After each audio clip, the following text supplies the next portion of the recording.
মাঠে পাড়ার ছেলেরা নিয়মিত খেলাধুলা করে, গ্রামের কেউ কেউ গরু ছাগলও চড়ায়। এভাবে ঈদগাহের মাঠকে ব্যবহার করা যাবে কিনা, এতে কি নামাজের জায়গার সঙ্গে বেয়াদবি করা হয় কিনা? ঈদগাহে বছরে দুটি ঈদের নামাজ ছাড়া অন্য কোনো কাজ যেহেতু হয় না, অতএব এটাকে দিনই কাজে, যেমন এখানে ওয়াজ মাহফিল করা, দিনী আয়োজন করা, এগুলো করা যেতে পারে। আর এই জায়গাটা যদি ওয়াকফ হয়ে থাকে তাহলে সেক্ষেত্রে ওয়াকফের জায়গায় দিনই অন্য যত রকমের আয়োজন আছে সেগুলো করাতে কোনো অসুবিধা নেই। এর বাইরে সেখানে যদি বাচ্চারা খেলাধুলা করে তাহলে সেক্ষেত্রে মৌলিকভাবে সেটা কোনো অসুবিধার বিষয় নয়।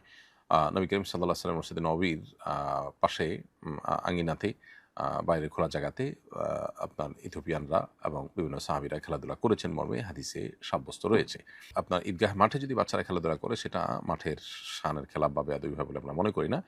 আর ২-৪ টা গরু যদি কোনো কারণে চড়ে বা হয়, আপনার কেউ চড়ায়, তাহলেও সেক্ষেত্রে বেয়াদবি হলেও আমরা মনে করি না। তবে গরুর বাজার যদি বসানো হয় ঈদগাহ মাঠে, অথবা এমন কিছু করা হয় যেখানে আসলে ওই জায়গাটা নাপাক দিয়ে পরিপূর্ণ হবে, তাহলে সেটা অবশ্যই অসম্মানজনক হবে এবং সেটা না করা উচিত। বিশেষ করে আ ঈদগাহ এটা ঈদের নামাজ পড়ার জায়গা, সেই জায়গা থেকে এই জায়গাতে যা তা করা উচিত নয়। আ অনেক জায়গায় দেখা যায় ঈদগাহে কনসার্ট বা এই জাতীয় প্রোগ্রামের আয়োজন করা হয় যা শরিয়া অনুমোদন করে না।